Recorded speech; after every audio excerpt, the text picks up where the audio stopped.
Boa noite. Meu nome é Lourenço, como foi dito, trabalhador do movimento espírita. E hoje nos coube conversar com vocês sobre Evangelho no Lar. Muito interessante essa semana para mim. Eu dei 4 palestras e as 4 foram sobre trabalhos do Centro Espírita. Então é muito interessante que essa semana é trabalhos do Centro Espírita, inclusive o Centro Espírita.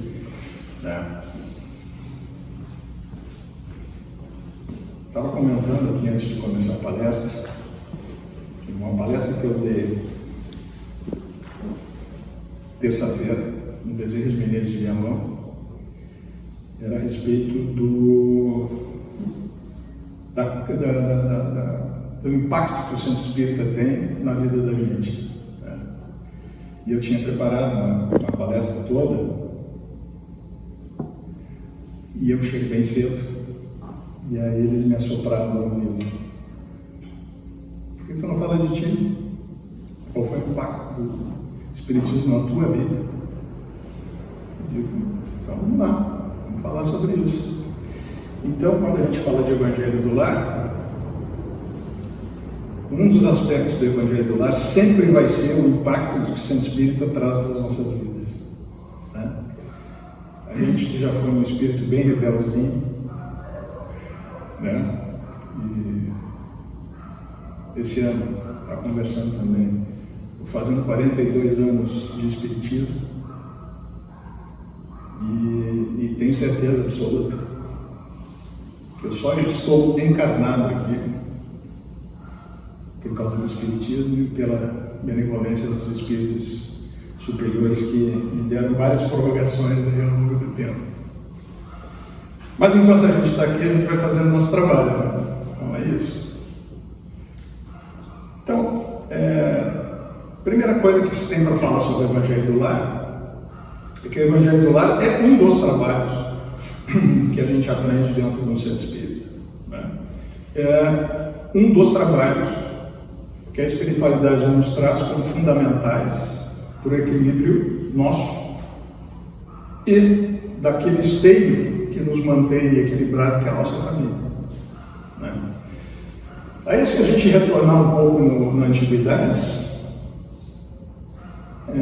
normalmente as pessoas terceirizavam o bem-estar da casa e os nossos para terceiros. Quando a gente queria que a casa da gente sofresse uma sepsia, o que a gente falava? Ia lá na igreja e pedia para o padre ir lá benzer a casa.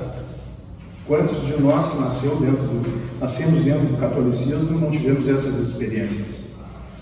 Eu sou de família católica e depois nos transformamos em espíritos ao longo do tempo. Mas o conhecimento que Kardec amealhou com as obras básicas, através da coletânea feita pelos espíritos superiores para nós, foi fundamental para que a gente tivesse um ponto de corte e a partir dali a gente conseguisse nos desenvolvermos por nós mesmos. Então, até então, a gente terceirizava para as pessoas. Com o advento do Espiritismo, e isso foi efetivamente uma das coisas que me encantou no Espiritismo, é o fato, primeiro, não tem nada a ver com conversa com o Espírito, não tem nada a ver com sobrevivência da alma, não tem nada a ver com isso. Tem a ver com a nossa existência, tem a ver com a nossa realidade como espíritos encarnados, porque é aqui que a gente vive, é aqui que a gente evolui. Então, quanto mais a gente conseguir entender esses processos, mais tranquilo vai ser essas encarnações que a gente tem pela frente. E mais rápido a nossa existência. Lembrando sempre do átomo ao arcanjo, essa é a nossa jornada. Importa saber de onde a gente veio? Não, a gente era um átomo, com um princípio inteligente, simples e ignorante. Para onde é que a gente vai? Vai virar anjo? Quanto tempo? Não sei. Mas isso nunca foi importante, porque a espiritualidade entregou o jogo para nós. vocês vão evoluir do átomo ao arcanjo. Ok, beleza. Mas ao longo do tempo e ao longo dos conhecimentos, eles nos trouxeram que o principal, né, de onde a gente veio para onde a gente vai, é a jornada. É a jornada que vai fazer com que nós evoluamos. É o que a gente fizer das jornadas sucessivas, lembrando que tivemos sucessivas encarnações e por hoje, por essa encarnação eu sou Lourenço, mas meu espírito não é Lourenço. Várias máscaras aí a gente colocou ao longo desses muito tempo. Nem é bom falar quanto tempo é, mas ao longo de muito tempo. Né? Então, na realidade, a gente sabe que o que importa para nós é a jornada. O que importa para nós é a evolução que nós consigamos atingir nas nossas encarnações. Muita gente passa a vida inteira tentando descobrir os segredos e o mais importante é o que a gente está fazendo no presente. É o que a gente faz no presente para se melhorar como ser humano, se melhorar como espírito. Então, quando a gente entra em contato com esse conhecimento espírita nos liberta. Por isso que o conhecimento nos liberta. Porque ele faz com que a gente entenda que nós somos os mestres das nossas existências. E quando a gente consegue entender ação e reação, então, causa e efeito, acabou. Acabou. A gente domina a nossa existência presente e a nossa existência futura. Ou nós não somos uma sucessão de causas e efeitos? Cada encarnação nossa não é o efeito de uma causa que a gente teve anteriormente. Então, somos uma sucessão de causas e efeitos. E isso nos trouxe hoje a reencarnar num planeta de provas e expiações, com a certeza de que temos que melhorar para sermos habitantes de um planeta em regeneração, porque a gente está numa transição planetária de um planeta de provas e expiações para um planeta em regeneração. Bom, o Centro Espírita nos ferramenta para que a gente consiga essa evolução. Por quê? Não é só a leitura. É a leitura, a interpretação e colocação na prática na nossa vida. E isso o Centro Espírita nos ajuda. E ele nos dá ferramentas para que a gente possa evoluir mais rápido e melhor. E eu até anotei aqui, mas cada Centro Espírita tem as suas peculiaridades, nem todos têm os mesmos atendimentos, os mesmos trabalhos, mas a maioria deles tem.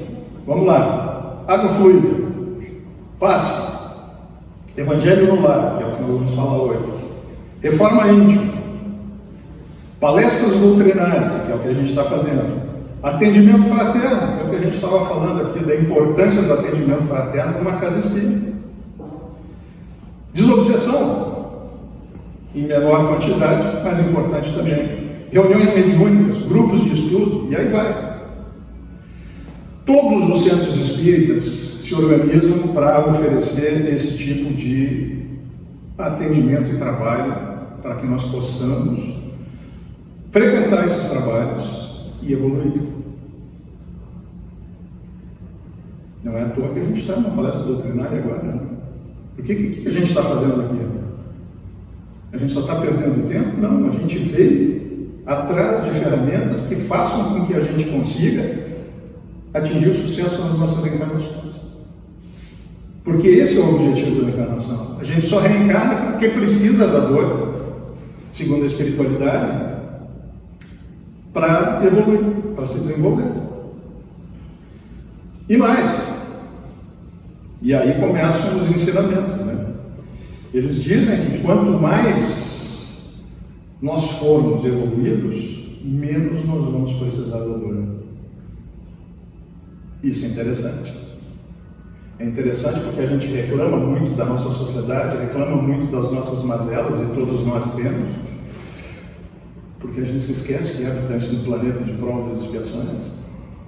Então, desde a dorzinha no joelho, dor de cabeça, a não sei o que, os problemas que a gente tem, que todo mundo tem, habitantes de um planeta de provas e expiações. E mais, a gente ainda se esquece que a gente acertou do outro lado, antes de encarnar, esses problemas que a gente passasse. Então, a espiritualidade diz que não é um problema não é passar problemas. Todos nós vamos passar problemas num planeta de provas e expiações. É como a gente passa pelo problema, é que é de fundamental importância para a nossa evolução.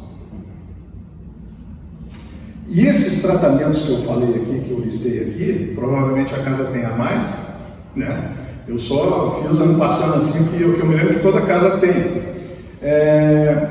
Nos ajudam a passar mais rápido e melhor e mais seguros as nossas existências. E quando a gente fala da nossa casa, onde a gente mora com a nossa família, e lembrando sempre que a nossa família é o primeiro embate espiritual que a gente tem, né? Amigos a gente escolhe, família é compulsória. Então a gente não pode fugir da família. Eles são nossos parentes de sangue. Isso não quer dizer que os nossos amigos não façam parte da nossa grande família espiritual. Fazem. Mas a gente dá muita importância para os nossos parentes de sangue. E esses nossos parentes de sangue são as nossas primeiras provas encarnadas. Por isso que, às vezes, na família da gente, a gente tem 4, 5, 6 irmãos e cada um diferente do outro. E tem uns até que a gente para pensar assim, mas como é que ele vem parar nessa família? De bom, de ruim. Estou falando, isso não é um demérito, né? A pessoa pode ser muito mais evoluída do que a família, ou pode ser muito mais involuída do que a família. Paciência é família. Quando a gente trata disso, a gente fica pensando da seguinte maneira: tudo nessa minha vida é eu aprender a andar com as minhas próprias pernas, aprender a crescer, a evoluir. E como é que eu faço isso? Primeiro, entendendo que só tem uma maneira de eu evoluir, segundo a espiritualidade. É colocando o verbo perdoar no meu dicionário. Ponto. Não tem outra alternativa. Segundo, porque aí entra o perdão, entra o amor incondicional, né? Entra o perdão aos inimigos, que é uma evolução fantástica do ser humano, quando ele consegue fazer isso. Mas a gente sabe que a gente vai ser assediado 24 horas por dia pelos espíritos menos esclarecidos, e não é porque a gente seja melhor que eles, não.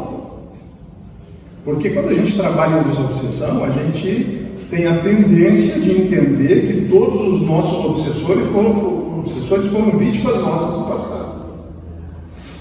Então a gente a gente costuma brincar que a gente tem mais culpa que a obsessor, né?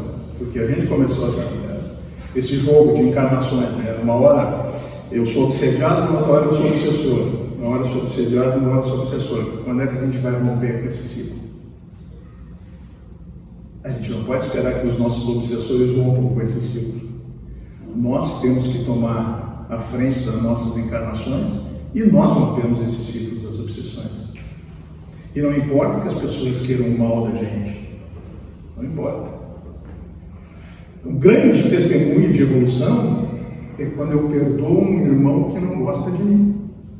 Quando eu oro por ele, quando eu, em vez de devolver o ódio com ódio, eu devolvo o ódio com amor.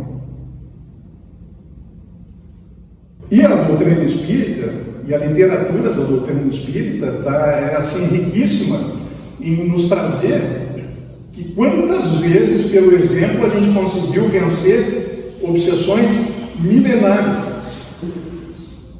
O Divaldo tem uma famosa história, né?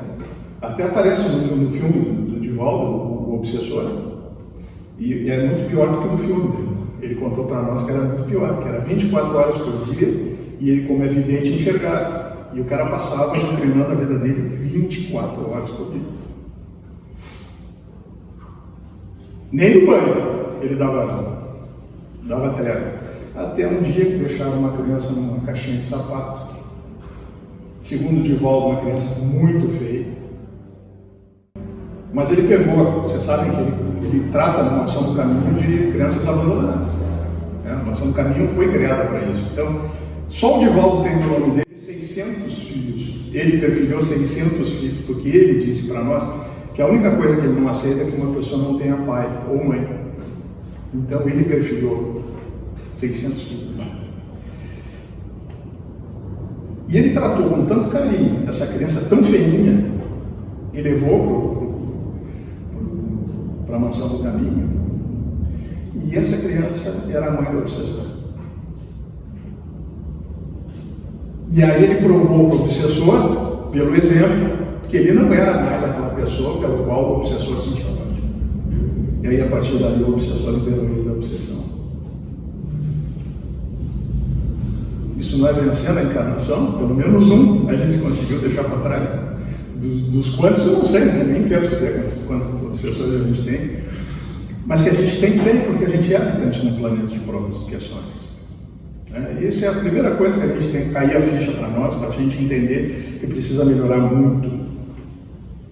Pelo menos para a gente ser digno de ser habitante de um planeta em regeneração. Então, alguma coisa eu vou ter que mudar na minha vida. É simples assim. Porque tudo que eu fiz até agora me trouxe um planeta de provas e expiações. E obrigatoriamente agora, se eu quiser continuar na Terra, eu tenho que mudar. Livre-arbítrio. A gente vai mudar se quiser. Mas a gente sabe que tem. Então, quando a gente pensa nisso, quando a gente pensa na importância da família no nosso equilíbrio físico e espiritual, a gente fica pensando como é que a gente pode fazer para fazer do nosso lar um lar blindado do ódio, da malquerência, das obsessões. E a espiritualidade nos traz que nós, realizando o Evangelho no lar, a gente cria essa barreira. Então, quando a gente começa a praticar o Evangelho no lar, a gente vê que as coisas melhoram muito na nossa casa, muito. E mais, quando a gente sabe que está na nossa mão o bem-estar da nossa família e da nossa casa, bom, aí a gente se empenha com vontade para que a gente consiga realizar essas coisas. Então, o Evangelho do Lar nada mais é do que a asepsia do nosso lar. Sabe esses repelentes para mosquito que a gente estava falando hoje? É isso aí. É uma ferramenta que vai propiciar que o nosso lar seja muito mais saudável. Porque nem todos os nossos familiares pensam da mesma forma, agem da mesma forma e sentem da mesma forma. Por que eu falei nessas três coisas? Porque essas três coisas, o fazer, o sentir e o pensar, criam para nós, individualmente, um escudo, que se chama padrão vibratório. O padrão vibratório também é aquilo que individualmente vai me proteger para eu andar em qualquer lugar e não deixar eu me contaminar com o mal e não sofrer o mal. Porque vai ter sempre alguém que não gosta de mim, seja encarnado ou desencarnado, irradiando coisa ruim para mim. E essa coisa só não vai funcionar se eu conseguir construir na minha vida um padrão vibratório bom. E o padrão vibratório é o quê? É passar 24 horas por dia, inclusive dormindo. Antes de dormir, se oferecer para trabalhar lá na espiritualidade, onde eles precisarem. Pensamentos bons, sentimentos bons e feitura de coisas boas na nossa vida. Isso não está ao alcance das nossas mãos. Isso não é muito simples. E eu reafirmo aqui o que eu sempre falo nas minhas palestras. Esses ensinamentos que as obras básicas trazem para nós são muito simples, mas de difícil execução. Porque se fosse fácil, todos nós já tínhamos virado anjos, né? E na realidade a gente está muito longe disso ainda, né? Mas segundo a espiritualidade, com aquela benevolência usual deles, todo mundo está no caminho, todo mundo vai chegar lá, uns mais cedo e uns mais tarde. Mas se a gente sabe o caminho, sabe o que tem que fazer, não é melhor chegar mais cedo? Não é melhor não passar tanta dificuldade quanto a gente passa? E mais, quando a gente sabe que isso é uma escolha nossa, que está ao alcance da nossa mão mudar essa realidade, por que a gente não faz? Orgulho e vaidade. E a gente achar que é maior que o processo. Né? A gente costuma até afirmar que normalmente um espírita perde a encarnação no final dela. Quando ele acha que está acima do bem e do mal. E está acima do processo. Já aprendeu tudo. E a única coisa que a gente tem certeza convivendo no centro espírita é que a gente não sabe nada.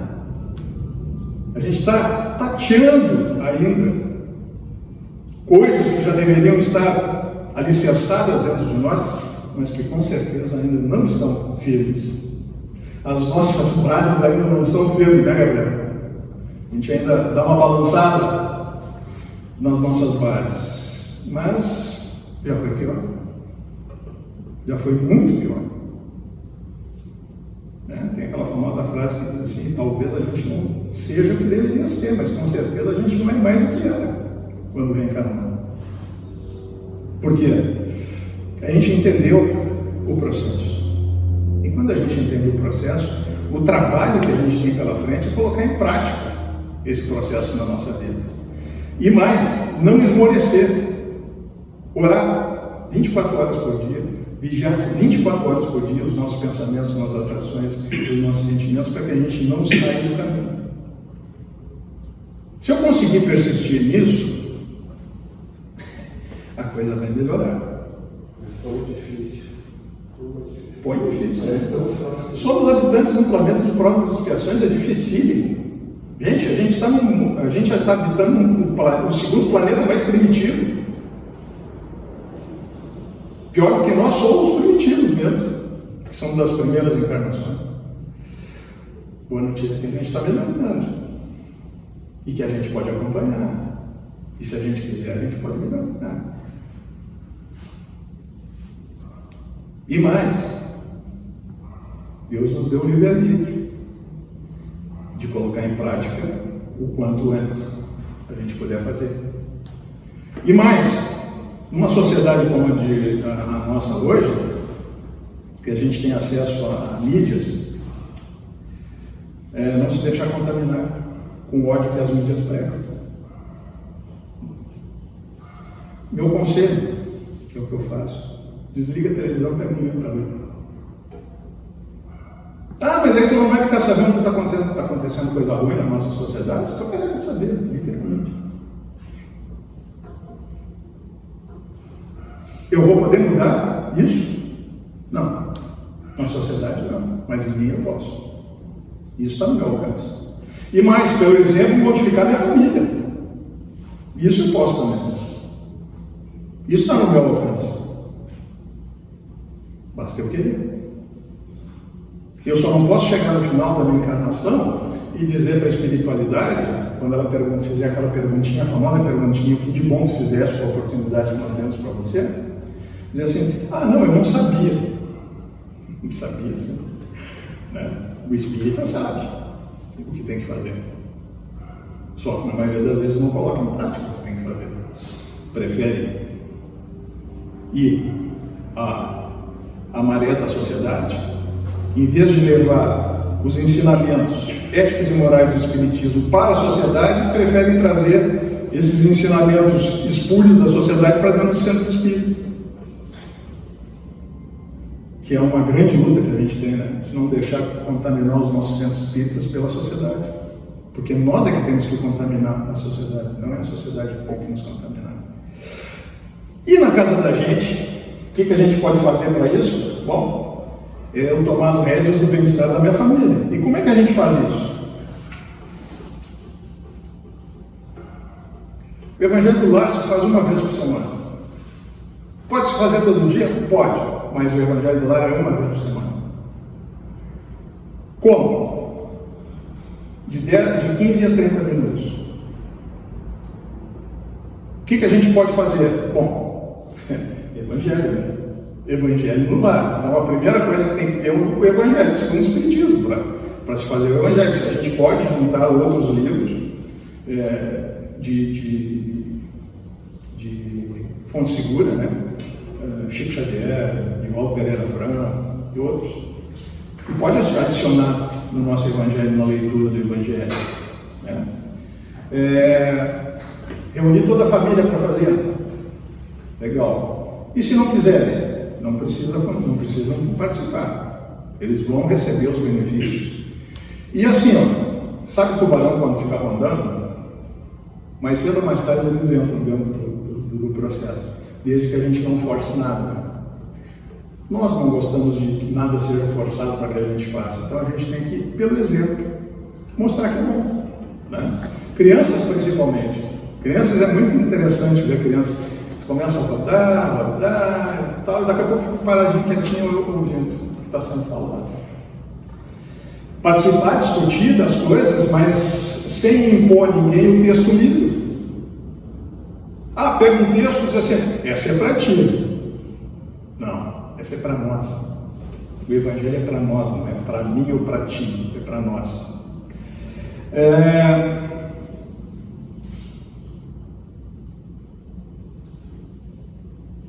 Eu posso fluidificar no Evangelho? Posso. No Evangelho, no passe da sociedade, é onde a gente fluidifica a água. Então a gente pode fazer individualmente, garrafas individuais, ou pode fazer uma garrafa só para a família inteira. Né? E na oração, quando você está fazendo a oração inicial, pedir para que as águas ou a água seja fluidificada para cada um de nós. Aí põe uma etiquetinha na garrafa, ou para a família inteira uma única. Né? Que aí entra um remédio geral para a família inteira. Eu prefiro fazer individual. Isso. Né? Mas, então o tempo de reunião já foi dito, né? De 15 a 30 minutos. E se quiser estender, não aconselho. Porque a espiritualidade, quando a gente acerta alguma coisa com a espiritualidade, a gente tem que ter a disciplina de cumprir aquilo que a gente acertou. Porque eles vão estar lá, no horário que a gente marcou. Então é bom a gente estabelecer um dia e um horário. Meu exemplo aqui, domingo, às 8h30 da noite, até às 9h. Por quê? Quem é que visita o outro domingo às 8h30 da noite, no domingo? Quase ninguém, né? Então, dificilmente eu tenho visitas nesse horário. E se chegar a visita, o que a gente faz? Para o Evangelho? Não. Explica para a pessoa, uma das pessoas que está participando, ou eu mesmo, se estiver fazendo sozinho, explico para a pessoa o que está acontecendo. Convido ela a participar do Evangelho, ou se ela não estiver interessada, ela fica esperando terminar o Evangelho.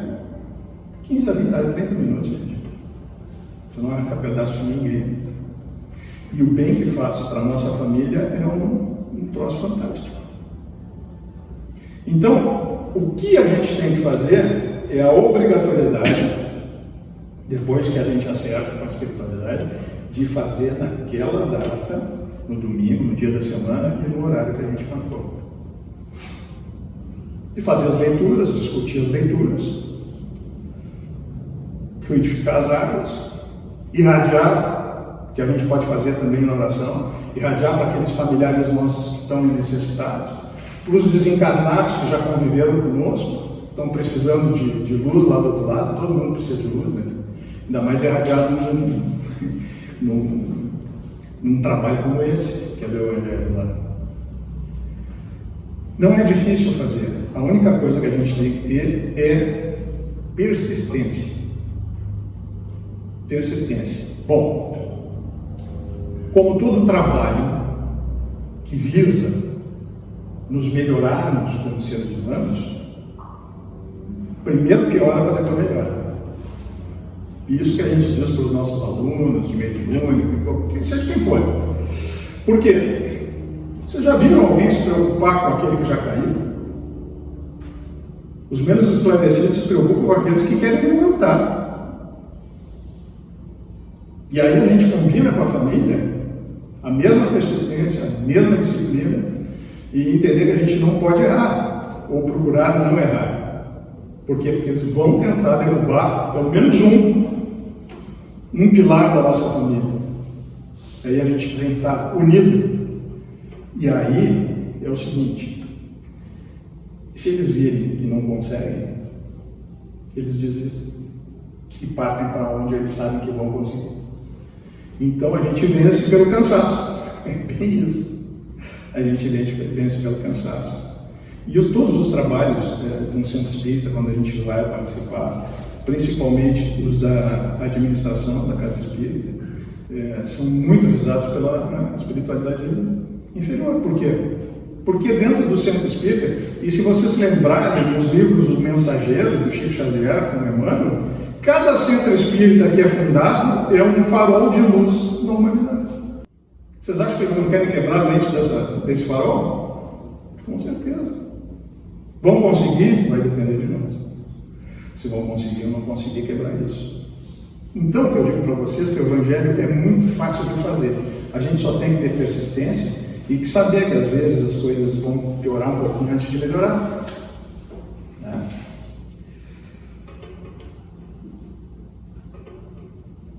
Pena que terminou, né? Tá tão bom. Pode continuar.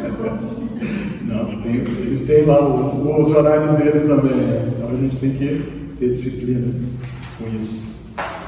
Então, gente, o que eu posso dizer para vocês é que todos esses serviços que o Centro Espírita nos ensina para fazer da nossa vida uma vida melhor, eles são fantásticos, mas a gente tem que perseverar nisso.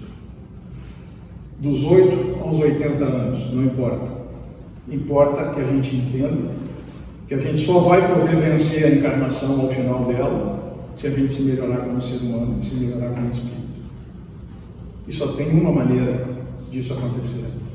Primeiro, eu colocar no meu vocabulário perdão, que eles dizem que não existe evolução sem perdão. E dizem mais que a expressão máxima do perdão é o amor incondicional. E dizem mais que a expressão máxima do amor incondicional é amar seus inimigos. É não devolver o mal com o mal, é devolver o mal com amor. Muito obrigado por ter me ouvido.